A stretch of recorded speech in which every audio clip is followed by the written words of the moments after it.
ero lì militare nella caserma degli Alpini, vicino alla Madonna delle Grazie lì.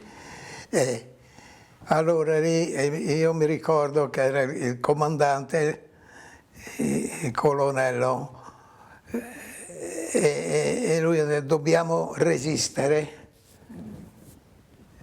perché ci hanno circondati.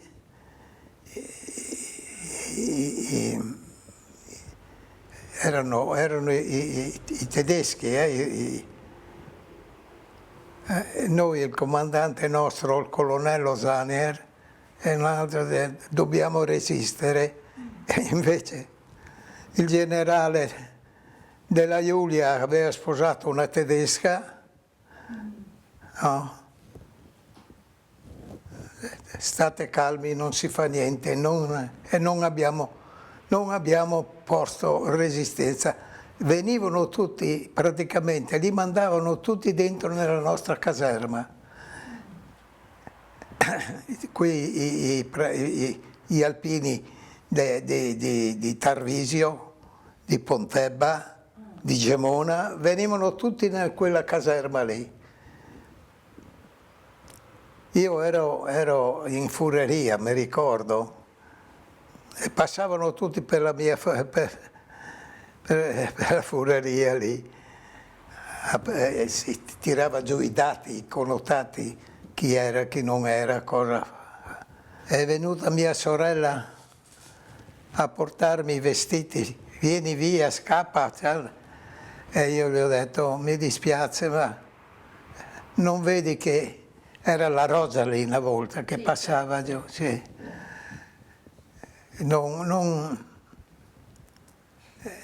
Lei piangeva, vieni, scappa, piangeva, pure Ines. Ha fatto la partigiana dopo lei. Come si chiamava? Ines Castellana, il nome non lo so, eppure aveva un nome, sì, di battaglia. Aveva un nome di battaglia, sì, sì. Lì in caserma, allora l'autista del generale era un mio paesano di Gradisca di Spilimbergo, e quello, Albano, vieni via, andiamo, guarda che la macchina, sì, la macchina, intanto era lì sulla porta carraia che mi aspettava, è arrivato il generale. No, Zanier, quell'altro come si chiamavano? C'era due generali alla caserma, e c'era Zanier, non mi viene sul nome. Toldo.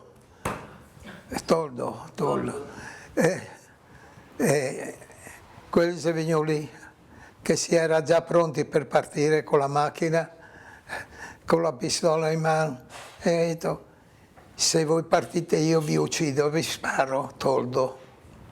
E abbiamo dovuto tornare in Drio, siamo rientrati, e poi da lì è cominciato l'Odissea, ci hanno incolonnati per via Aquileia. E siamo entrati via Butrio, che erano già i vagoni pronti che siamo caricati, e 30-35 per vagone. Di lì ci hanno messo nei vagoni bestiame, 30 di noi, e ci hanno portati su la prima tappa. L'abbiamo fatta al confine a Cocao. Da lì siamo partiti sempre in questi vagoni. Siamo andati per l'Austria, abbiamo passato l'Austria, dopodiché Cecoslovacchia e poi Polonia, un grande campo di concentramento che praticamente a Torum, si chiama Torum, erano di tutti gli stati, erano francesi, inglesi, russi e anche polacchi. In quel campo di concentramento lì sono rimasto,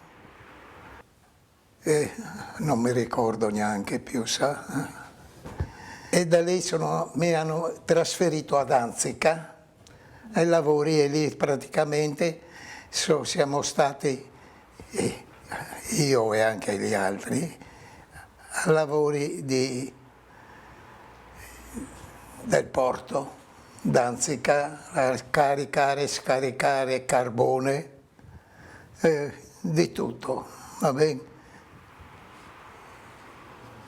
A Danzica siamo andati a Gdynia. Gdynia è un porto praticamente, era un porto militare più che altro. E lì sono stato, lavoravo diverso tempo lì. Era un magazzino militare che lavoravano polacchi e noi, una squadra, ogni giorno si partiva dal campo di Nefarwasser, che era il nostro campo, si faceva a piedi quei 2 chilometri e si arrivava lì, in questo grande magazzino, che si lavorava praticamente. Mi ricordo i lavori peggiori, ecco, caricare le pelli di vacca che le pussava, che odoravano, e carbone, il carbone, e si entrava in campo che si era tutti sporcati, luridi, e si faceva il bagno in campo con l'acqua fredda e pregare Dio di lavarsi un poco. E ne ho passate tante lì.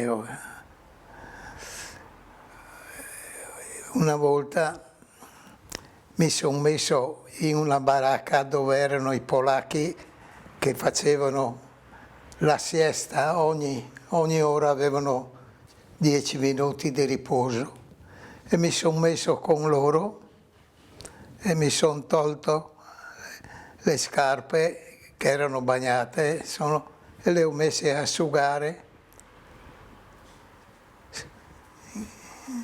5 minuti dopo sono venuti dentro la SS, Rausarbeit,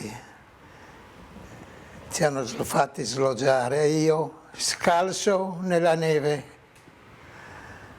Dio, sa che i passati o là.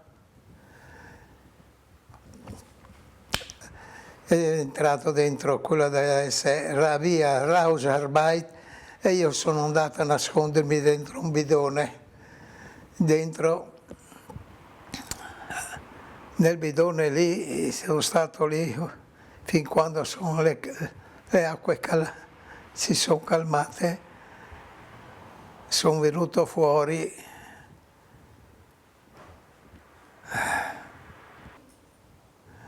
e a pensare a quelle robe lì, tornare in mente tutto quanto che ne ho passate tante, Dio, che quando si doveva andare a prendere il rancio, e da lì, dalla baracca dove si era noi, si camminava, si andava verso la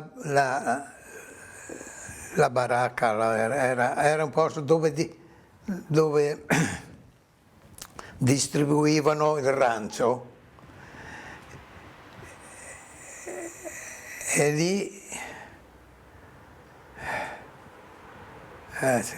cosa mangiavate? Racconta cosa mangiavate. ognuno aveva, chi aveva, addirittura qualcuno non aveva nemmeno corsi, doveva prima mangiare noi e passare la gavetta a quello che non aveva. E mangiava, e si mangiava il minestrone di rape, minestra di rape,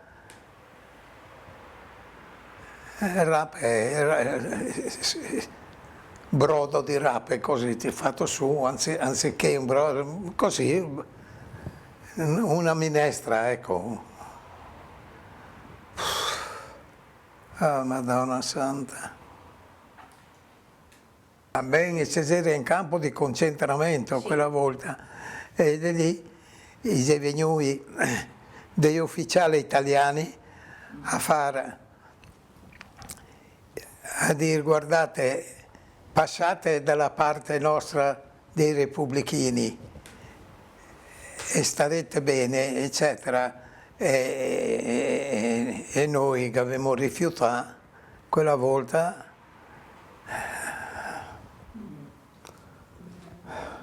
si doveva andare con le barelle a tirar su i morti che c'era durante i bombardamenti, e da lì portarli in un grande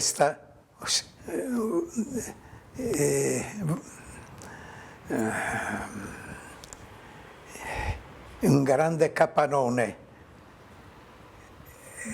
e lì c'era solo cadaveri. C'era Picai? Pensa bene. Ben, quelli c'erano i disertori, Ragazzi? c'erano ragazzi giovani che noi voleva combattere, e da lì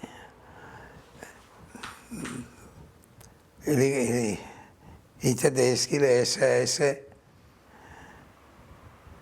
li impiccava sugli alberi con la cartella disertore, e vi aspetta anche chi scappa. No, oh Madonna. E non mi ricordi più.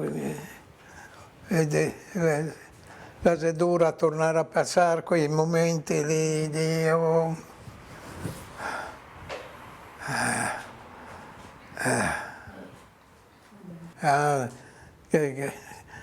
delle robe. E le donne serviziate e i ragazzi appesi nei belli, c'era passare i russi e Dio mi fa ricordare robe che non vuole ricordare.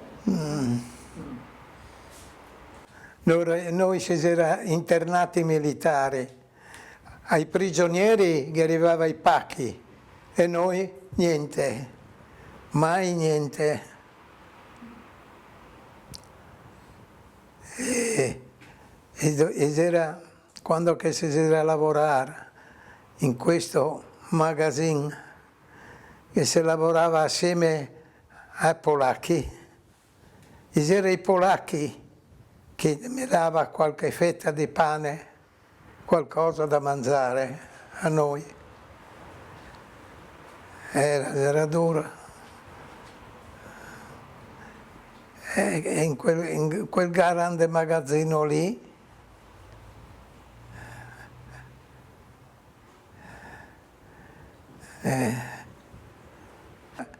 noi prigionieri si lavorava in questo magazzino, era tutto il riso che arrivava dall'Italia, e noi con una trivella si bucava i sacchi e si metteva il riso, se lo nascondeva nei sacchetti, piccoli sacchetti, se li nascondeva qua sotto, qua là, in modo che no, perché prima di uscire da questo magazzino si facevano il controllo perché se trovava qualcosa ti davano le stangate. Ah, Madonna, no.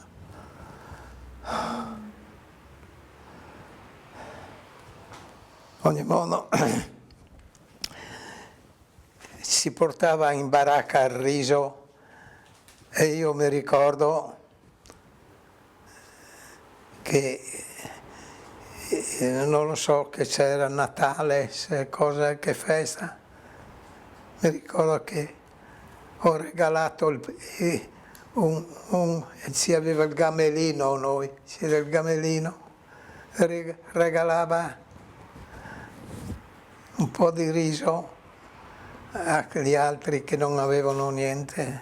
Ah, oddio, oddio, oddio. Il cappello, là. Porta qua il cappello, Marina, che quello ha una storia, quel cappello lì. Quando siamo stati liberati, noi si aveva il cappello di alpino, si è in divisa praticamente, no?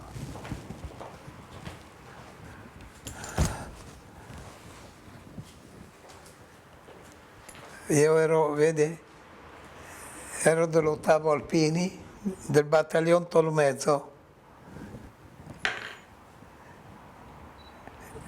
e siamo tornati indietro. E i russi, ci hanno liberato i russi, un maresciallo russo aveva una ferita qua, fatta dagli alpini, quando sono andati, sa che gli alpini sono andati in Russia quella volta,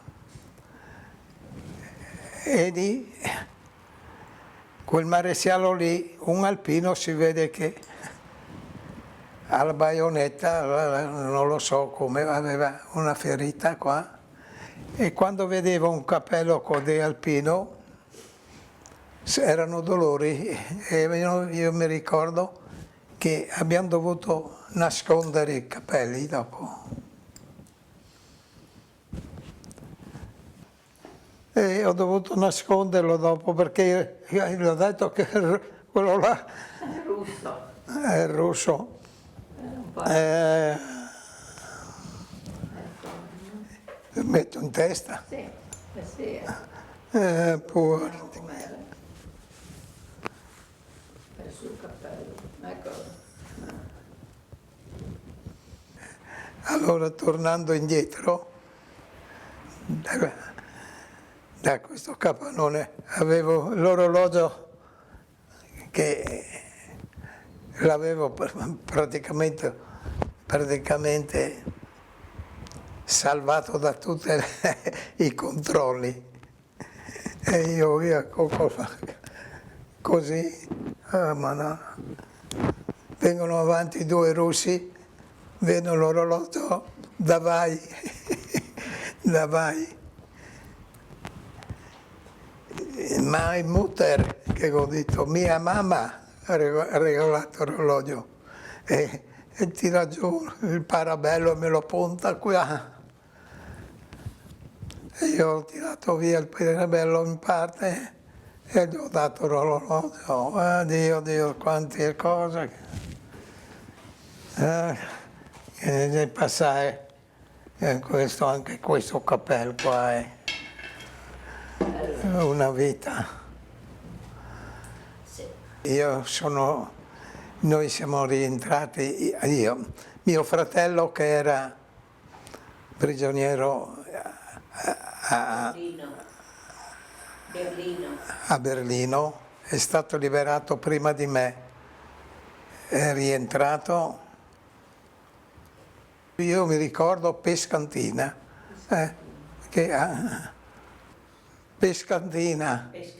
Pescantina è sul confine italo, e lì rientravano tutti prigionieri. lì a cosa o sul confine, ha preso i vagoni, carrozze normali. Carrozze normali, siamo venuti giù.